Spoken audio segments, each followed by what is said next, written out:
one thing that happened, like in our region, the breakup started with a war. It was on TV, it was on the radio, it was also the conversations, among my parents. So it was like in the air that something is gonna happen, but then you realize that it's already happened. It wasn't just the war. The whole supply system of the Soviet Union broke up overnight. The supply chain was perfectly designed, to make sure everyone has a job and everyone has, means to live. When I look back at it and try to kind of just understand what was happening there, I just have no idea how we survived. It starts with just taking that leap. Man, you have to work hard. You have to be incredibly smart. Choose something that even if it fails, you are going to be proud of it. Doesn't matter how badly you got beaten in battle. Be kind, be kind, be kind. Become a better person, a better leader, the better business. Go with your gut. I'm Samuel Donner, and this is Finding Founders. We'll get back to the podcast right after this break. One of my favorite events of the year is coming up, and it's actually one that I went to last year. I'm talking about HubSpot's annual Inbound conference in beautiful Boston. I actually think you'll love it too. So mark your calendars right freaking now for September 5th to the 8th, 2023. Catch talks from amazing spotlight talent like Reese Witherspoon, Derek Jeter, and Andrew Huberman. And there's so much more, with multiple stages featuring industry experts and tracks from sales strategy to artificial intelligence and innovation. You'll walk away with practical tips that you can put into action right away. Plus, you'll connect with other leaders from some of the most exciting and innovative companies in the world. This year is going to be absolutely unforgettable, and tickets are selling out freaking fast. So head over to inbound.com to get yours today. And now, back to the podcast. Overnight, Yeva Hyusyan's world turned upside down. Just under 3,000 miles away in Russia, a coup against Mikhail Gorbachev sealed the fate of the Soviet Union. To the west, as the Berlin Wall crumbled into the dirt, the breakdown of the USSR signified freedom and celebration. For Yeva, though, it signaled uncertainty, unlike she had ever experienced before. But her story doesn't start or end there. Yeva is the founder of the learning app SoloLearn, a company that would see user growth fly from thousands to millions within a couple of years. What started off as a small programming bootcamp is now one of the most successful code learning programs, boasting 27 million users this year. But to understand where SoloLearn is now and how it got started, we have to step back in time before the collapse of the Berlin Wall, back to America during the reign of the Soviet Union. If I were to describe the Soviet era, like in one word, and Armenia was part of the Soviet Union, it will be stability, Everything was the same. You were kind of born in a country with a very predetermined, path. So it was equal both in terms of your social status, but also in terms of opportunities. What did it look like as a kid growing up in that environment? I think the big part of the Soviet school was you have to work hard, you have to be very humble, and just, unless you're sure that you're kind of 100% right, don't speak up, So it was kind of the mentality that would kind of make that empire, I think, sustain for so many years. Because at the end of the day, you didn't have the freedom to go and do something crazy. Opening a business was forbidden. Like my dad was running something from our apartment. What was he running? Do you remember how it started? We had this clothes factory in our apartment in the beginning. But then over time, it has become a computer training center. Before everything started to break down, like maybe when you were 12 or 11, do you remember any story that symbolized the values that your country was teaching you and maybe the values of your family differing or the same as that? The values were all right, on the ideological kind of, level, it was all be good human, help elderly, that's the thing we were taught in schools, over and over again, just be patient, just work hard. So in terms of the values, it wasn't wrong. but it was wrong in terms of what happened in reality. And also, since it was a closed world, we always dreamed of the world outside it, So that was my kind of like, if I can kind of think of a childhood memory, it was always, escape. Like, go see France, or work for Microsoft. It was one of my childhood dreams because it was tech and it was Microsoft, like outside the boundaries that we were kind of born and lived in. How did you even find that dream? Well, it's the come on. There are conversations, there are books that were kind of prohibited, but we would still, copy them at a time and, read it. We would listen to all the kind of, hits of a time, like the rock bands, and that was kind of like forbidden too, but we had this, cassette at a time. So that was a big deal of, making copies of the same cassette, and basically everyone had the same playlist. But we would very much cover the top charts, in the US, UK. So when did it all start to break down? Because it's like what we're describing is like you still had knowledge of the world. You were educated of like the West and maybe had a rosier picture of what that looked like, but you were still confined by the country that you grew up in. Yeah. So one thing that happened, like in our region, the breakup started with a war. So something unheard of. Like for us, it was kind of, we all were brothers, right? Like 15 countries in the Soviet Union, and everyone was a brother. Like and there were no nationalities basically. So we were all Soviet, and somehow the breakup started with kind of nationalistic, movements that ended up in kind of a pretty long-lasting war, like between Armenia and Azerbaijan at a time.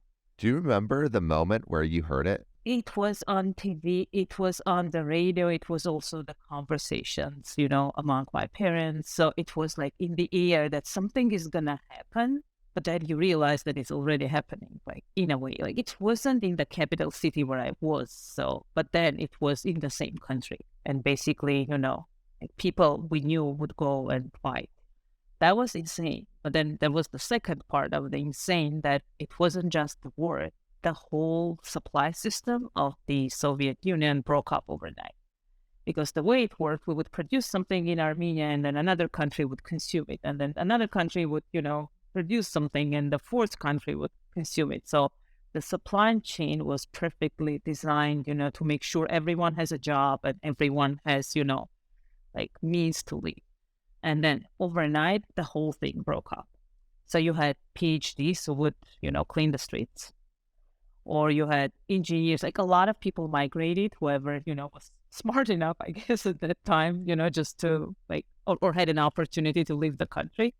But then whoever stayed, it was kind of a, crazy transformation from, I'm worth something and I have a job and I'm kind of a decent human being to, not knowing what's there for you like tomorrow. What happened to your family? I mean, so my dad was entrepreneurial, luckily. So he kind of, just started this computer literacy. At a time, people were learning, Word, Excel, a little bit of Microsoft Access. And that was the only way to find a decent job in a way. So it had a lot of demand. But since electricity was a problem at a time, he could only do it at home because he could have an alternative kind of, power supply line. At a time, I was around, I think I was 18 years old. So I remember going to their place was kind of, the best part of the day because it was warm. They always had food. And they had light. You could even watch TV, or if you had to, you could shower, So these things became luxury overnight. Do you remember how you were feeling during that time? When I look back at it and try to kind of just understand what was happening there, I just have no idea how we survived, honestly. It's very hard. But at the time, it just was the reality, and we had to cope with it. Like in terms of coping, like what did you invest your time into? Like what were you exploring? What were you discovering? With the crazy times, I think my life was also a little crazy. So I managed to fall in love and get pregnant when I was, like around 18 years old. Wow. Like I was also studying at the university because I've always been competitive. And there was this faculty the brand new faculty that just opened up that would teach international economics. And that had, that was the hardest to get it. So I decided I'm going to do it. So I'm going to get there. So I was studying to get into the university. I was pregnant at the same time, very early days of the pregnancy, which I felt really miserable about. And it was kind of, dark and like basically, and everyone was kind of, just trying to survive at the same time. So it was pretty tense. But again, like I don't remember being, over pessimistic or, just feeling that, oh man, like I'm not gonna make it through or we're not gonna make it through. So somehow there was always this optimism. And maybe that was because kind of, the walls broke down finally. So there was a light at the end of the tunnel in terms of like, we're very far away from it, but then maybe, there is a window of opportunity to do things differently. And that was a dream for every kid, in the Soviet Union, especially in Armenia, because the ideology worked much stronger in bigger countries like Russia, etc. So many of them believed it. In Armenia, no one believed it. Believed what? The Soviet ideology, the greatness of the empire, etc. So we were more, just trying to find the shortcuts to live our lives and, just be different, a little different at least, from everybody else. As you're thinking about how do I provide for my child, what's the path that you're creating for yourself? The plan was to land a job, like basically any job in parallel with the studies. So I could kind of do both things at the same time. And I think this was the third year of the university. I got a full-time job. This was the World Bank Center for Development Assistance. So after the Soviet Union broke up, like a lot of development assistance came into the country.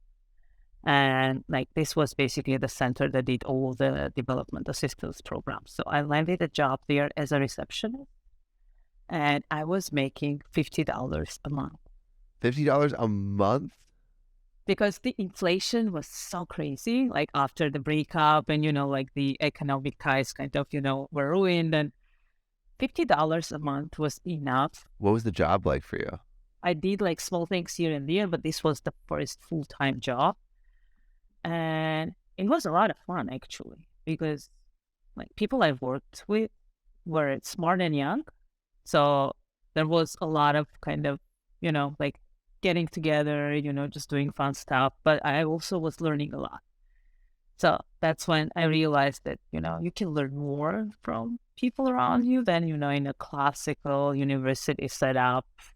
So like you had this dream of wanting to work at Microsoft. You're working as a receptionist, but like how do you start going towards tech a little bit more? So when I was 22, like that was kind of, the first job, right? Like the World Bank Development Assistance programs. And that was time when Armenia kind of has like started to regain hope because, the electricity crisis was over, the war was over in a way. So the prospects of democracy, and like the bright future were in the air, kind of, So I didn't want to leave Armenia at the time. Like I was thinking like what to do next. And I spent in that center around 6 years, I think, in different jobs because I was kind of promoted from one to another. In those 6 years, you were feeling pretty good about where Armenia was going as a country. I was feeling pretty good about where Armenia was going as a country. And like I had one of the best jobs in the country. Wow. So that was like the other thing that like very few, were making $250 or like $400 a month. Did you feel wealthy at that time? How did you feel and what were you still yearning for? I didn't feel wealthy. Like we couldn't dream of wealthy after all we've been through. But I felt middle class. I'm not rich, but I can live a decent life. I think that was the $400 a month in Armenia at a time. So, which was much better than, a lot of people just lost their job and had nothing, especially older generation. They were in the worst situation because it's harder to upskill, it's harder to reskill, whatever they knew wasn't relevant. So it was like a much bigger problem. Like for the young people, like we were more flexible and adaptable in terms of, what to learn next and, where to work and like the international world of, the development assistance world, like be it the World Bank or UN or, the US government, like those were the places where you would make like the most money. And you would also be exposed to a lot of kind of expertise that like wasn't accessible to us in the past. When does your next like big switch happen as you climb the ranks in this company? I went to the Netherlands to do my MBA. I just wanted to study overseas, like see what the experience is. I wanted to live overseas as well. And this was my like very first time I left the Soviet Union, like territory in a way, because we traveled internally a lot, but this was the first time I could afford to go to a country that was outside the Soviet Union. What was that like? I remember I was carrying this huge suitcase at the airport and every policeman stopped me. So probably there was something on my face. I was lost, or maybe I was kind of, like not confident. Like this is the first time, me traveling internationally. So I had to open that suitcase like for 3 times, I think, like in a matter of an hour, like 3 different policemen stopped me and or maybe the suitcase itself was kind of, very weird. Suspicious, yeah. It didn't even have the wheels. It was, the one that you would carry like this. Yeah. So I just remember that, like first kind of like entering the airport, like the craziness of the airport, and then, a policeman after policeman, like stopping me and asking me to open the suitcase. And I just had nothing, like just clothes, basically. But that was funny. And so when you get to the Netherlands, what do you encounter? My class was very international. So we only had 1 or 2 Dutch people in the year. Wow. So for me, the biggest shock was, the number of nationalities and basically the diversity of cultures that I encountered. Like for me, it was an eye-opening experience, and like it was probably one of the best experiences of my life in terms of, learning so much about the world that you become a very different person. Like kind of all your value system breaks up and then you rebuild it from scratch because you just become a part of a much bigger world, which is so much richer than what you have seen, up to that moment. What are the values that you started to have? Armenia is a very homogeneous country, so we're very much used to doing things certain way. Like they can be good or bad, but that's not the thing. Like, since you're surrounded by Armenians, and then like the bigger world was, the Soviet countries with their own kind of ways of doing things. Your world is very limited. How does it make you operate differently in the world? There is something to learn from every person in the world. Like, no matter how successful they are, like no matter how smart they are, there is like something small that you can kind of learn from anyone, like literally anyone. And that wasn't the case like of the Soviet education. Soviet education is, you want to be the smartest, always.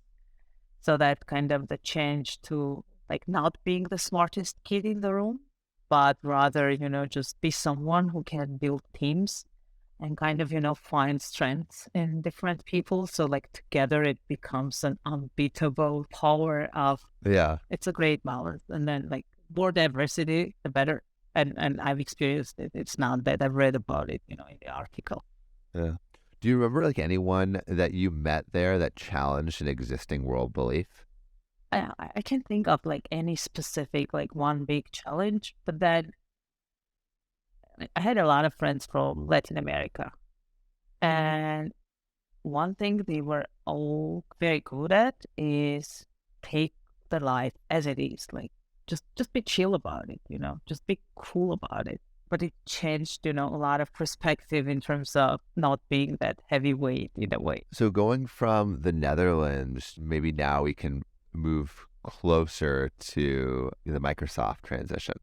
The project itself was to kind of identify areas where like this money will go, basically. It could be an infrastructure project, it could be an education project. We were brainstorming for like weeks, to try to come up with something impactful for the country, obviously, like promoting ideas, let's invest in education, or like let's do this or that. Like the US has the greatest university kind of education in the world. So what can we do along those lines?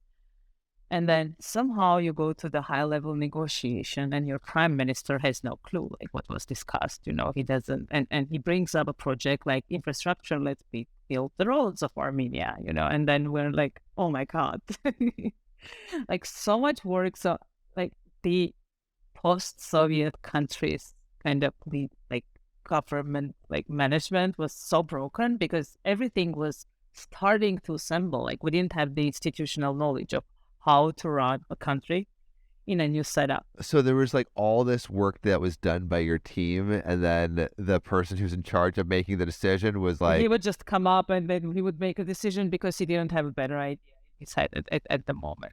Was that frustrating for you? I think I got used to it. Like it was expected because you kind of know it's not gonna, be accepted easily, and you're ready to put a lot of energy to kind of change things a little bit, At a time, I believe that, even an incremental change is better than no change. Right. I think very differently now. I'm very careful about the amount of energy you put into something and how much impact you're seeing. But at that time, every little win was a big win. That's kind of like government work. It's slow and very arduous. I know. While you were at this agency, how were you introduced, or how was like the world of tech kind of in front of your eyes? So my husband started a big tech movement in Armenia. So Armenia had, very strong engineering tradition. And although most of it broke up, the people still were there. So there was this group of friends. One of them was my husband, 4 people, not many. And they just got together. I think they were probably drinking somewhere, and just having conversations. Like, let's just, just like see what's out there and like build tech industry in Armenia. And it turns out they were serious. So they kind of did research and they found out that there were many small hidden outsourcing tech companies in Armenia. So many of them weren't even registered, but this was like 4 or 5 people out of kitchen, working for a German company, for a French company or for a US company doing outsourcing work. Like the basics were there. So they started kind of putting together different programs that would like, first of all, kind of develop the skills that are needed for the area, like tie the younger generation with the older kind of engineering minds that we still had in the country. And in parallel, they started working on bringing in multinational companies into Armenia, just because we had the minimum kind of skill set. And no one believed that. Like no one believed that Armenians could get the skills needed to compete and take jobs within these multinational tech companies? That tech could become one of the biggest sectors in Armenia, which is the case today. Wow. That would become kind of, and then the outsourcing companies like basically gradually kind of grown into more product companies. And like SoloLearn is just one example, but there are many more that were born, as a result of kind of tech becoming a big thing. And I was always jealous because his life was so interesting and mine was so boring and slow. What was interesting about his life? Yeah, my day was like pretty boring. You go to work, you have your coffee, you write a lot of papers, 80% of which you're not going to get anywhere. Your 20% get somewhere you're very happy. At least, some of your creation was heard, and you kind of never know what's the outcome. And I tried to make it interesting by, just introducing some innovations into the projects that I managed. But again, like in a government setup, it's just a system that you cannot break on your own. It's just not possible. His life was all about brainstorming, just talking to interesting people, finding Armenians overseas who are kind of working in cool companies and, just strategizing around projects that can be beneficial for both sides. Like a lot of entrepreneurship, they opened the first, very small, but a VC fund in Armenia at a time, with their support, they got some funding from the government and then some private funding, and they were talking startups. It was just a very different, exciting world where you would create something versus you're just a small particle in a bigger, machine system, and maybe the machine's not even just, moving at all. Exactly. And even if they are moving and maybe there is purpose and maybe they are great, but you as an individual has nothing to contribute. If you leave, nothing is going to change. So you wanted to actually have a difference, or have a little bit, or at least be part of something that was a little faster moving. So how do you start to move towards Microsoft? One of the projects that they had, and it wasn't the 4-people team, anymore. It was kind of a big, a number of big companies, that were doing, tons of projects. And we had some multinationals enter Armenia already, and Microsoft was one of them. So as part of Armenia, Microsoft's kind of cooperation, they decided to open a Microsoft Innovation Center in Armenia. So the name was cool, but no one knew, what the center would do.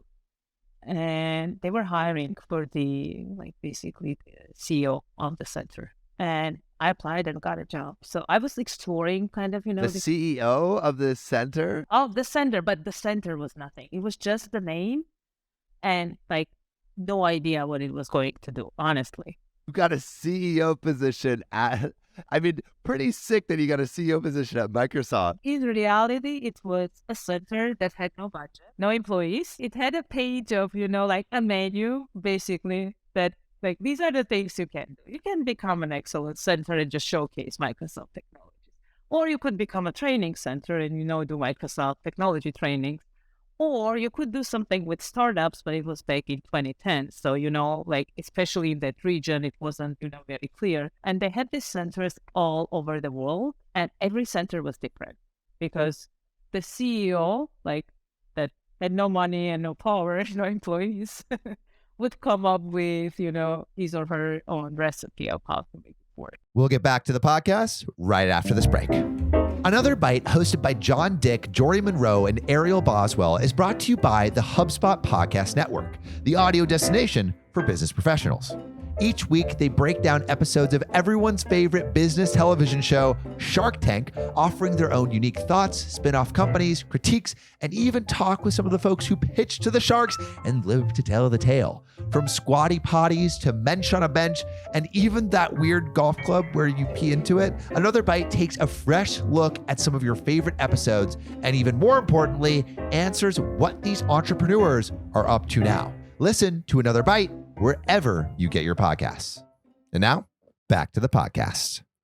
So how did you start cooking up some recipes yourself? You get this job, you have, I guess, you can kind of just make up whatever you want. So what did you make up? I was we'll be a startup accelerator, the best startup accelerator in the region. We'll work with the students. So we rented our office in the biggest technological university. And that's where kind of our ideas come from. I had a very good network due to my husband, in the country. So I can bring anyone to mentor, anyone to help out.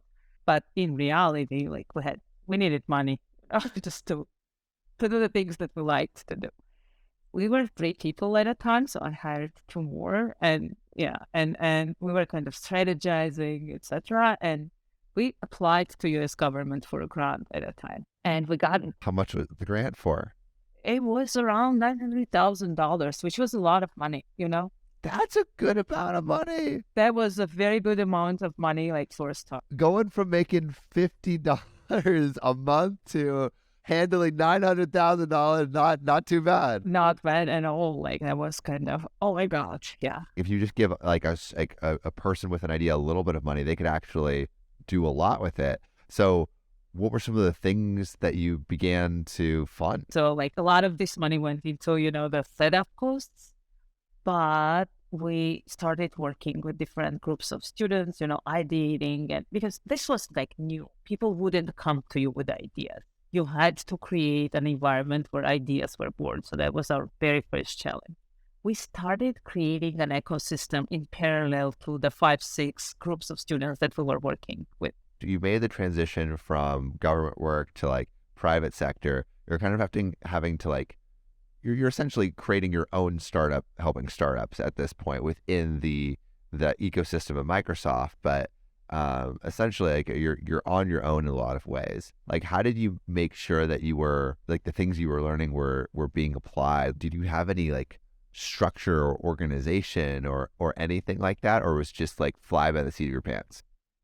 It was totally hectic. We were trying different things with different products. It's like a mobile game, that's how we learned Google Analytics and, how you track the success and how you talk to the users kind of, so that was the mobile game. Like for the agricultural solutions, it was more of a sales game, because you need to sell it to the government because otherwise it's dead kind of, So it was like play by the kind of, it was very situational. We didn't have any playbook. Like at the end, it probably, just came together and become, like the basics of building our own company. But at a time, it was very unstructured. We were just working very hard and we were very passionate. And we were trying to figure out things on the go a lot. And like even today, like it exists in our culture, like figure it out, like find a smart way to do it, Yeah. So how did you move from doing these hackathons and developing the environment by which people could learn and then create to actually like teaching people and like having like some kind of coding boot camp? We built the coding boot camp just to sustain our passion for startups and acceleration, because our money kind of was like we were spending and, it wasn't unlimited and we weren't making any money, We built the boot camp to kind of feed our startup passion. And these were very intensive 4-month programs that we did with the biggest companies in Armenia at a time. They would kind of pay us for everyone that they hired out of the boot camp. We scaled pretty fast because we had a couple of really good instructors in the beginning, and we ourselves spent a lot of time building the right curriculum, just understanding what the companies need, etc. So another on the go idea that kind of materialized into something that helped us make money. Because we always had shorter term programs, but those were kind of one-off. It was hard to get participants and you had to do a lot of, PR, like why you're better than, somebody else. But the 4 or 5 months programs were 90% would land a job in the end. So the demand was we had a 90% placement rate for these boot camps. And we were scaling like crazy until we realized that, you cannot scale beyond, a certain degree if we're talking about in-person training, right? Because there is a certain number of classrooms you can hire and a certain number of good instructors, which was a bigger blocker than classrooms. Because with every next instructor, kind of the quality got a little, lower. So do you begin to think what would this idea look like if we, ran with it on our own? Looking back, maybe that was the subconscious thinking at a time when we started SoloLearn. To be very honest, we didn't directly tie it to our coding bootcamp success in our head. That was a big factor because we knew what we were doing. Can you tell me about the conversation that you had with creating SoloLearn? The Microsoft Innovation Center's kind of core team is kind of a founding team of SoloLearn. So we have worked with so many groups of students that have built so many products at some point that we didn't fully own. I think that was a very important realization that, we've grown up enough, we've played, we've learned a lot, but now it's time to build something, really cool.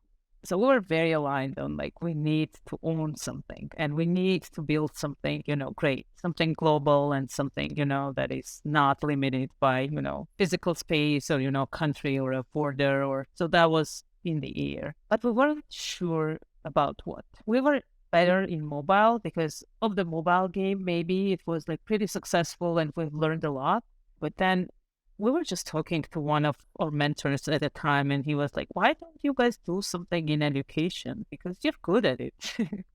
And that's when it clicked, That's huge. So we had the mobile first, we had the education. Now the challenge was like, how do you innovate? It's one thing to get that advice, but how do you actually act on that piece of advice and create the thing that you need to create? It was very situational. We didn't have any playbook. Like at the end, it probably, just came together and become, like the basics of building our own company. But at a time, it was very unstructured. We were just working very hard and we were very passionate.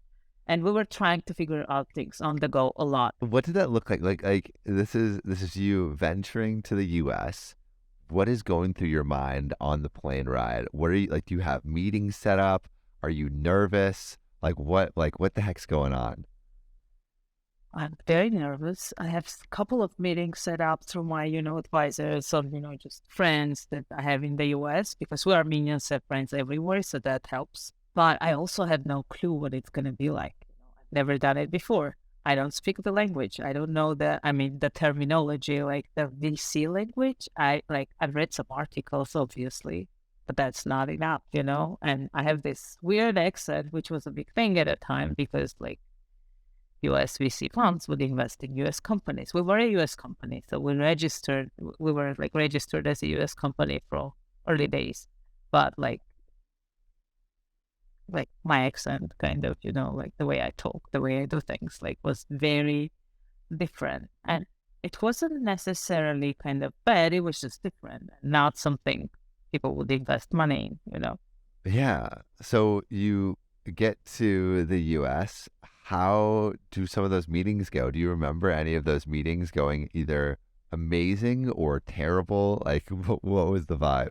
No, what I remember, they weren't amazing or terrible. All of them were very similar in terms of these were very polite meetings of kind of, I present what we have, the traction, create some interest. So there are some follow-up questions, but then my responses to the questions are probably not spot on.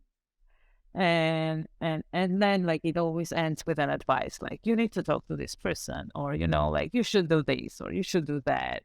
And in the beginning, I didn't realize it was a no. It was a polite no? Yeah, it was a polite no, kind of, just grow up. What were they telling you to do? And what were some of the questions that they asked that you felt you weren't well prepared or didn't know the right answers to? One area to explore was kind of how big is the market? But we always operated under everyone needs to learn some code kind of, hypothesis, which is coming through today, by the way. So finally, we're there when people are starting to realize that coding literacy kind of, opens a lot of doors. But that teacher mind, it was very weird at the time because it wasn't practical. It didn't have, numbers that would prove, the dream of everyone will learn to code eventually. There was not, we didn't do a lot of market research.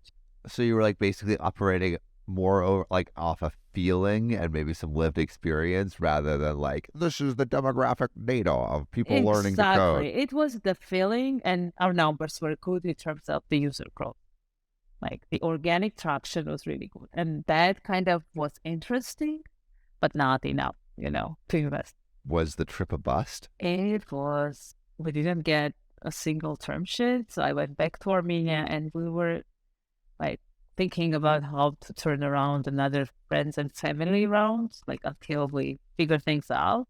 Seed stage investor kind of reached out, unexpectedly. They found the app on the store and one of the partners was playing with it. And they liked it so much and they were education focused investor that they kind of reached out. and we closed the round in a matter of months. Wait. So to back up, what was the venture capital like? Who was it? It was Learn Capital. They are like one of the, the edtech focus that they have invested in pretty much every edtech company, I think, that is like that you know of today. So one of their partners wanted to learn Python, I think, and they just, downloaded the app on the App Store or Google Play. I don't remember which one.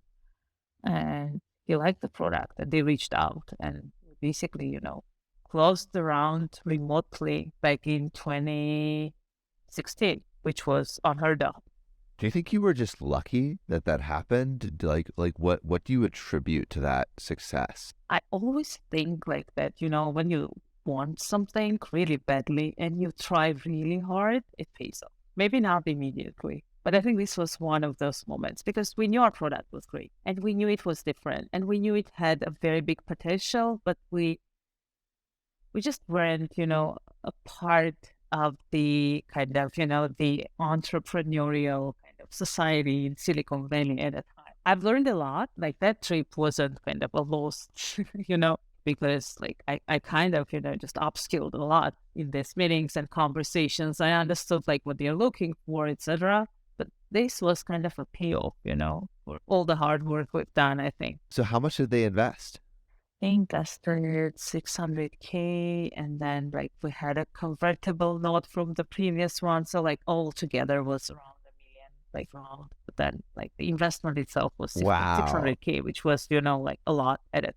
So you have money now to do something with, to make your product better. But as you continue growing, what is happening in terms of the challenges that are presenting? When does the golden era of SoloLearn, everything you touch turns to gold, maybe start to falter just a little bit? 2018, our user growth started to slow down. Not dramatically. We would still get, a decent amount of users every month. The user growth started to slow down, and we had no idea how to make money out of it. Like we were totally clueless. We knew we don't want to sell content because that would harm our like retention and engagement metrics a lot, because the moment you introduce the like content paywall, it was gonna be a disaster. Maybe we would make some money, but like most of the users would churn. We also had a lot of user-generated content, which made charging for content even harder, because it wasn't our content. And there was a lot of goodwill and a lot of love, towards SoloLearn that people would kind of put into, like, basically our platform. So we started thinking about how to monetize. And that took us, like, full 2 years of exploration and, like trying things out that didn't work and, just trying something again. We were making, like $50K a year, as a result of it. So it was like so small from just ads, but like the amount was so small, like compared to the user base that we had, which were just like, no, this is not going to fly. And then like, we're never going to be, 1 billion, dollar company. Yeah. What does that process look like, and why wasn't it simple? At a time, every edtech company that monetized it, like that made decent money, they weren't monetizing by selling content. So basically the content was locked and you had to pay to continue. Like the only applicable example out there was Duolingo, because they were a language learning app who were kind of also based on user engagement and retention and an excellent product, but their absolute numbers were much higher. So even if, a very small percentage of users monetize, it would be something as compared to our case, people who wanted to learn to code versus people who wanted to learn a new language. The Duolingo route wouldn't work because you didn't have the audience size for it or the user size. And the paywall for content that you would create wouldn't work because you had a lot of user-generated content, and it would feel icky or wouldn't make sense to put that behind a paywall. The core differentiator of the product, which was its engagement and retention. So we couldn't. It was like against the product need. Yeah. Okay, so how do you begin to solve this problem? We did two things in parallel, and I think that was wrong because we had to, just do one or the other. But and as usual, we kind of jumped. One is we started building subscriptions, with some extra features and the classics like let's at least make, we build the ads and then like we build the subscriptions with like a little bit of extra functionality just to see if it, brings anything and what percentage of the user base we can monetize. We also had the ability to kind of build like a full kind of coder profile around a persona. It wasn't just what you learned, but it was also your social activities. We even came up with the employability score, like as a result of kind of looking at their academic performance, but also like the social like activity of the platform. So we built kind of a side product, an MVP of a side product that would like we have these many million users and, like if you want access to top 1%, like let's talk. And that's also great for the users too, because then it's like by using our app, you have a chance at employment at like one of these companies.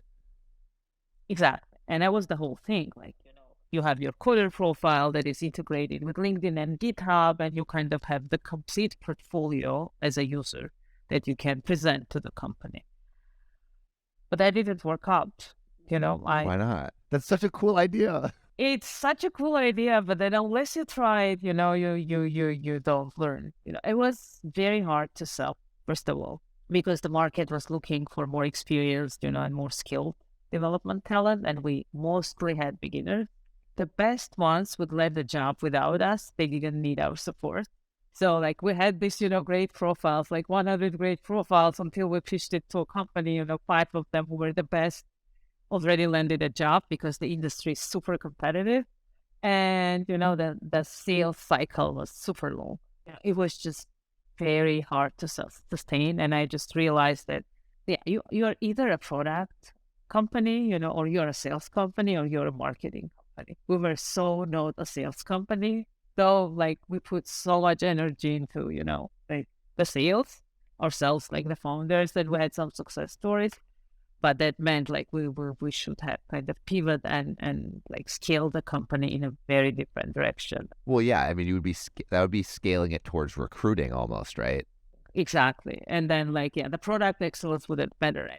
And that was our DNA, like the great product that teach everyone how to code. And the other part was the subscriptions, basically, right? Build the subscriptions and figure out a way to grow the user base. And that's where kind of, like 2020, our subscription started to work. So we found a way to monetize, additional content in a way that it wouldn't, break your experience in terms of you could still learn for free. But it took us like 2 years of exploration and trying different things in the product, outside the product. You need the right foundation to be able to build on it, but to find the right foundation, takes, at least it took us, many iterations and many experiments and many, just, out of the box thinking that never materialized and became something. Like for the first time, we've been seeing, revenue numbers going up month over month. Do you have any philosophies or have you learned anything about how to find the things that work more quickly and then how to make sure you're capitalizing on those things for as long as possible until you have to switch to that next thing? One thing I've learned is never like pivot unless you've explored, everything possible in the area where you're good at. And you're never gonna figure it out at the first attempt. So it takes a lot of iterations to get to the minimum, like required amount of learnings so you can come up with something, smarter that actually works. And not losing hope and like staying focused and then having everyone around you focused is kind of a very big precondition to, something kind of moving like the numbers in any direction, it like in any area of the business, like moving the numbers upwards takes a lot of effort and a lot of focus and a lot of learnings. Because unless you have the learnings, you're not going to come up with anything smart because you need to understand, everything in the area to be able to move the needle. And then when it takes all, kind of, it's all about optimization. And that's when it becomes kind of, well, not easy, but like more predictable, because you kind of have all the data and you have the user behavior, and you can kind of do the analysis and kind of move in that direction. I think that's excellent advice. So going to today, where is SoloLearn? What are you working on today? And what are you looking towards for the future? Yeah, we've gone like through kind of being this, small team of people who are doing things really fast and, just smart because they've been doing it for a long time and, like efficient, to a place where company building, has become a much bigger priority.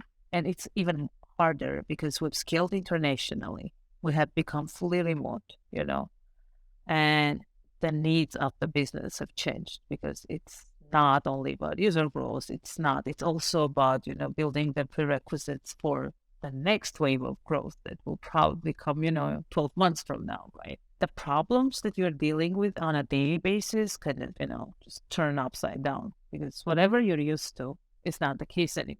You're not someone who rolls up the sleeves and just fixes the problems, though I love doing that, but you need to think kind of very differently. You need to build the right culture. You need to understand people, though many of them you haven't seen in person and you haven't worked with them, just you haven't been next to each other solving a problem. So that opens up, a very different kind of challenge, as a founder. And that's where you kind of, just you're used to something that doesn't work anymore. And you need a skill set that you don't have yet. How do you think about this new skill set you're developing, and how do you actually learn it? It's very hard. There are a couple things that, looking back, one is having, a great leadership team, because you cannot do it alone. And the message needs to cascade down, and the message needs not to change, from one layer to another. So it needs to be very consistent. This is who we are. And this is what we do. And this is why we do these things. And this is why these are the priorities. And then the second thing that resonates with people a lot and resonates with me a lot as well is you should never stop being authentic and try to kind of, import things from other companies or, other kind of places that are not who you are or what you are, because it becomes fake really quickly. So you gotta find a way to communicate that is authentic to the company, to whatever it is, to whatever it has achieved, and to whatever it aspires to be. Because we're very early in our journey, I think, we have a lot kind of to grow toward. But then that some sort of a cascade of a very aligned messaging, along with very authentic way of running a company. In a way, you don't play games, you just say whatever you think, and then everyone can say whatever they think. I think that builds the the barriers of formality a lot, and that kind of, just opens up people's mind to some extent, so they want to learn more and they are more interested in, the mission and what we're trying to achieve here. Thank you so much for listening. If you haven't already, make sure to subscribe, rate the podcast 5 stars, and share with a friend. If you have any questions or comments, DM us at Finding Founders Podcast on Instagram, LinkedIn, or Facebook. Finding Founders is produced and hosted by me, Samuel Donner.